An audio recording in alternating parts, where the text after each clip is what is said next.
Choose the best option that has correct sentence structure. So ito ang ating direction for most of the items. Pero mamaya may sariling directions yung ating items. Ano po? So iiba-ibahin natin. Okay, number 1. Which sentence is grammatically correct? Basic rule sa subject-verb agreement.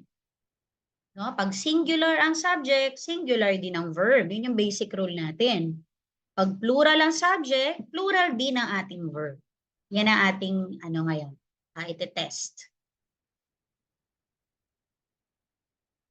Okay, 5, 4, 3, 2, 1. The correct answer is letter D. Siguro i-ano na lang ma'am yung comment, i-minimize nyo na lang po. Hindi kasi natin mo pwedeng alisin yung comments natin. Pindutin nyo po yung parang line dyan. Ayan. So, tingnan natin muna isa-isa. Bakit mali yung iba? So, we have, he go to the market. Ano kayang mali dito sa he go to the market? So, he go to the market. Ano dapat? Tama. He ay singular. Kaya dapat goes. Correct. How about number 2? She going to school early every day. Anong kulang?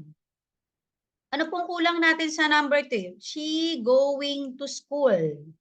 Alright, tama kayo dyan. Kailangan may helping verb. Ayan, she is going to school. How about letter C? They plays basketball every weekend. Anong problema sa C? Okay, kapag they, marami to, plural, ang plural verb walang S. Okay, again, ang plural verb, walang S. How about E? We was happy to see her. All right. We were happy to see her. Okay, kapag plural, ang gagamitin natin, so tandaan natin, isulat nga natin, singular. Singular subject, kailangan singular din ang verb. So, tingnan natin, singular at saka plural. Ayan, kapag ang subject ay singular, meron siyang, or wala siyang S.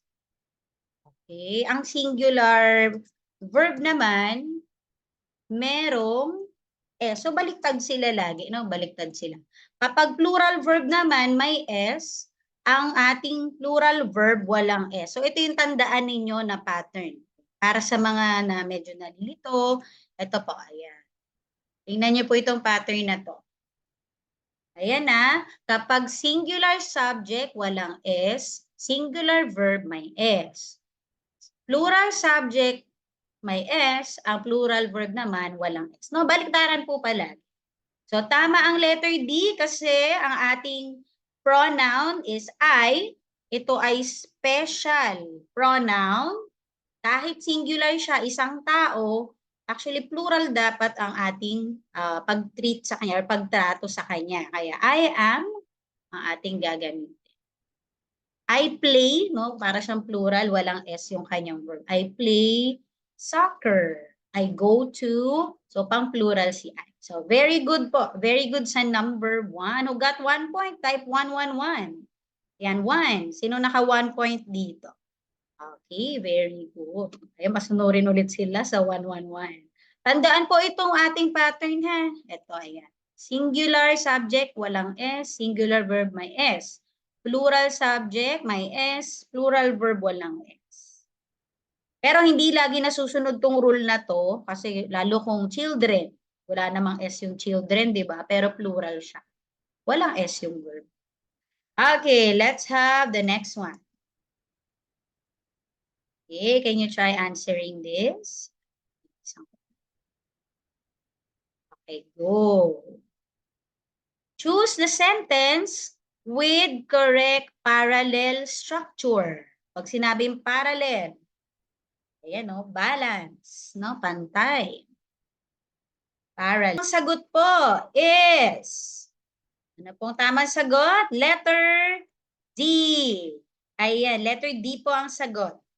So, tingnan natin, bakit letter D? Ano yung ating mga activity dito? We have singing. So, lahat sila nag-e-end sa ing. Dancing, having. Ayan, kahit may fun, okay lang yan. Balance pa rin sila. Having fun. So, lahat sila, anong tawag natin dito? Gerund, no? In gerund form. Verb plus ing. Bakit kaya mali si letter A? Anong nagpamali sa letter A? Sige, help natin ang ating classmates. Anong mali sa A? Very good. Imbis na to swim, dapat swimming. No, letter B. Ano namang mali sa B? Ano kayang pwede natin ipalit sa B, no? He wants to win, to succeed, and okay, nakita ko na. Very good. To be famous. Ayan, dapat balance. Infinitive naman yung letter B. Infinitive ang tawag dyan. Infinitive. To plus verb. Infinitive yan. Kapag ing ang tawag, verb plus ing ang tawag dyan, gerund.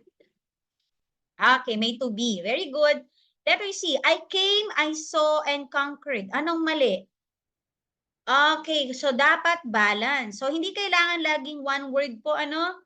So, pwede silang ganito. I plus verb, past tense of the verb. I plus past tense of the verb. And then another I plus past tense of the verb. Very good. I conquered. Dapat lahat past tense, kasi yun yung pattern ng unang dalawa. How about E? He is honest, hardworking, and he is intelligent. Okay, may sumobra naman, no? May sumobra. Dapat kung one word lang, no? Kung word lang, words lang siya. Kapag clause, katulad ng I came, no? Clause din yung mga susunod. I saw, tas I conquered. Dito, word lang dapat. Adjectives lang. He is honest, hardworking, and intelligent. So, tatanggalin natin yung and he is. So, dapat walan. Ay, mali-mali ako. Sorry. Tatanggalin natin yung he is lang pala. He is. Kasi hindi na siya balance. Okay, so again, always observe parallelism. Actually, guys, dapat hindi ako maglalagay ng instruction na iba pa para magsariling sikap kayo alamin yung mali. Pero ano nyo to, guide nyo to para alam nyo yung hahanapin. Pero sa exam ninyo, do not expect na may questions ba, may kanya-kanyang directions ba, what question. Okay, guide nyo lang to para maalala nyo ano yung mga pwede mong hanapin. No? Ito naman, ang clue ko sa inyo is about subject-verb agreement. Hanapin nyo nga ang mali, aling sentence ang may mali dito. Ayan, iba-iba kayo ng sagot. Magkakaalaman tayo. Okay, ang answer is D. Ayan, D. Again, subject-verb agreement tayo. Ang titingnan nyo, yung subject tsaka verb. Kung agree sila, kung sumunod sila sa subject-verb agreement rules. Okay, isa-isahin natin. Ito, ang dami nating matatouch talagang rules tonight. The list of items are on the table. So, mali si R, it should be is. Bakit? Ano ang subject natin? Ang subject natin ay hindi items. Our subject is list. Okay? List. Kaya is lang po. The list of items is on the table. O, how about B? Alin ang subject natin? Patingin nga po. Opo, Ma'am Jane, yung tama pong sentence ang pipili. Kasi apat yung mali po dito. Alin ang subject natin? Each or students? Okay, tama po kayo. Each ang ating subject. Diyan natin i-agree ang ating verb. Okay? So, each, dapat palaging singular ang verb. Kaya, each of the students has. Okay? Tandaan niyo po yan. Next, ano na pag-aralan natin kahapon? Sige nga yung letter C. Alin ang mas malapit? Dalawa ang noun natin dito. Di ba naturo ko na to kagabi? The teacher, tsaka the students. Kapag ang ating subject ay may two nouns connected by neither nor, saan natin i-agree ang verb? Sa una o pangalawa? Sa pangalawa. Yes, you have to agree the verb with the closer noun. Anong mas malapit? Students. Plural, may S siya. Kaya dapat walang S ang verb. Tandaan niyo yun. Ayan, no lang dapat. Okay, tama-tama. How about E? My friends from college is coming over. Sino ang subject?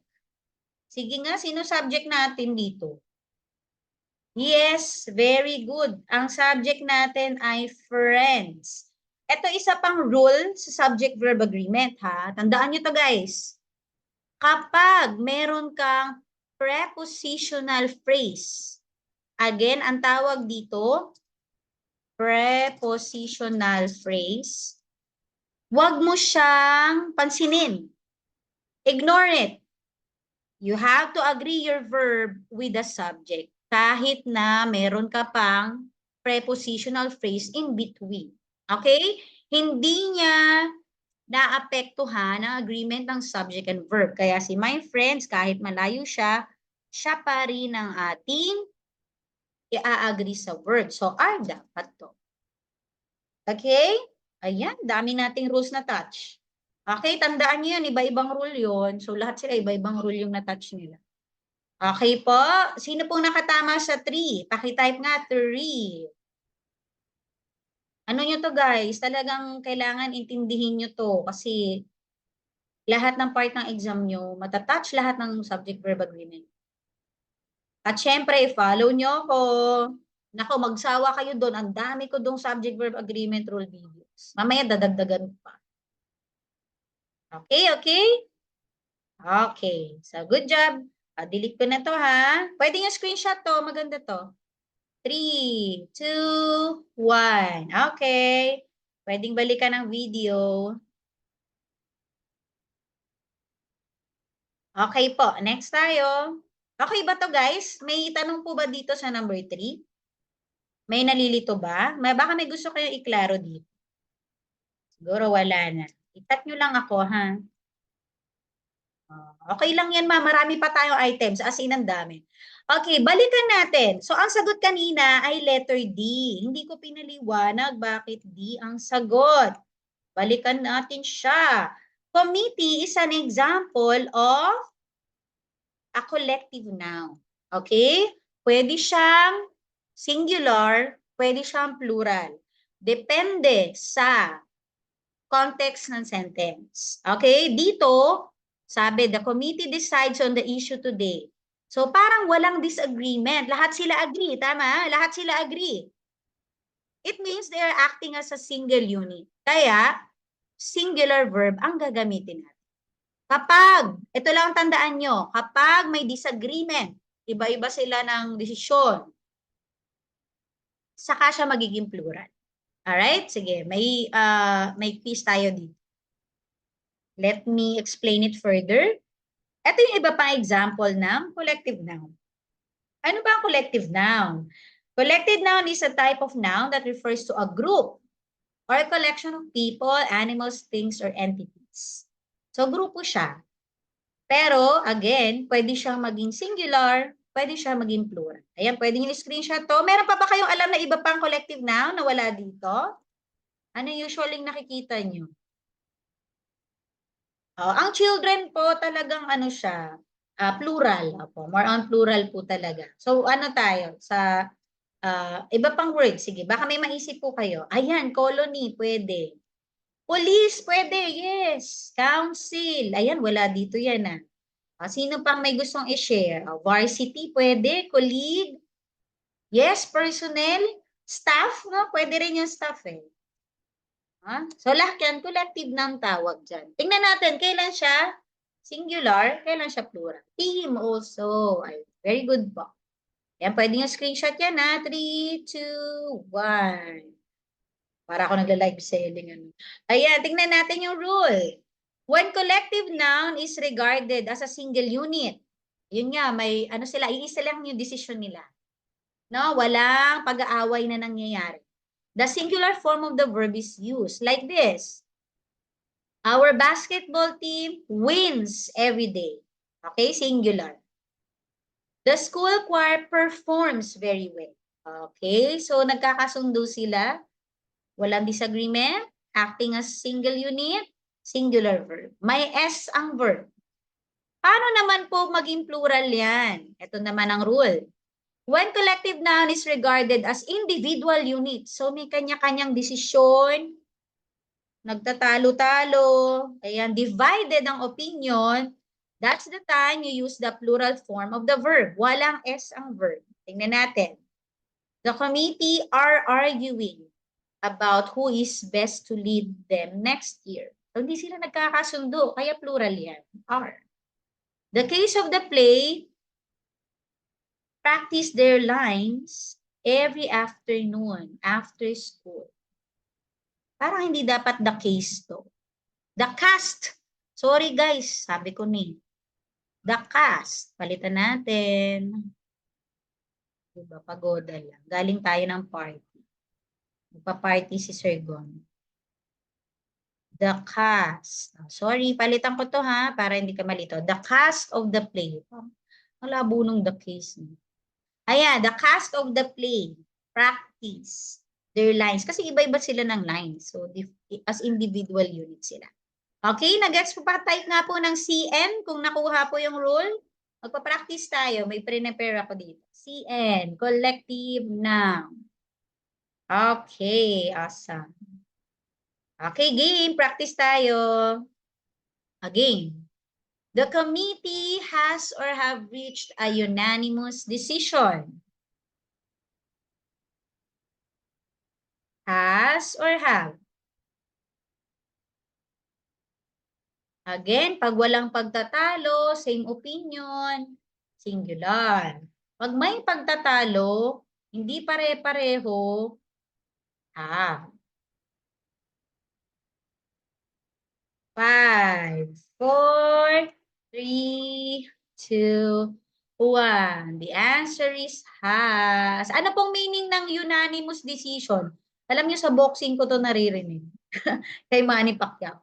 The unanimous decision, ayan, majority, same, opo, equal, di ba? Pare, walang difference in opinion, kaya singular has. Very good. Yun ang clue natin. Context clue natin is unanimous. Unanimous decision. Hindi anonymous, ha? Iba yung anonymous. Okay, number 2. The family was or were arguing about where to go for a vacation. Kapag may pagtatalo, iba-iba ng desisyon, plural. Pag pareho ng desisyon, singular. Ang galing naman. Awesome. Ayan, namamaster nyo na. Very good. Where? Number 3. Last na yata to. 3. Ayan, mag-ingat dito. Nagkatama rin. Congrats, ma. The jury delivers their verdict this afternoon. So, kailangan ito, i-connect nyo siya sa real life situation. Okay? Yung mga nababalitaan nyo about law and yan. All.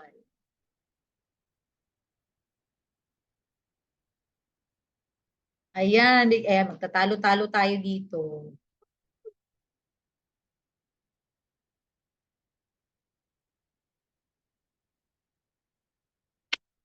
Okay, the correct answer is tanananan, tingnan natin. It's delivers. Opo. Ay, sorry, mali ako, mali. Deliver lang pala. Mali. Deliver lang. Bakit? Ang clue natin, tama si ma'am, ay there. Ayan, ang clue natin, guys. There. They are, opo, pasensya na. They are regarded as individual units. Pero, kailan siya magiging delivers? Anong clue natin? Kapag it's verdict. Kapag naging it's, meaning, iisa lang yung decision nila. Kaya delivers. So, ayan. Buti nakita ko yun. Tika na. Okay? O, pa-type nga po. Ilan score nyo dito sa 1, 2, 3? O, tingin nga, ilan ang score na kuha nyo? Yun yung clue natin. So, pwede tayo maghanap ng clue. Kasi nga naman, pwede siyang singular, pwede plural. No? Ano yung meaning ng 3? Hindi natin alam. Pero may clue na binigay. Yung ating uh, adjective na there. Okay, good job guys. So tandaan po yan ha. Ayan, marami-rami pa tayong i-discuss.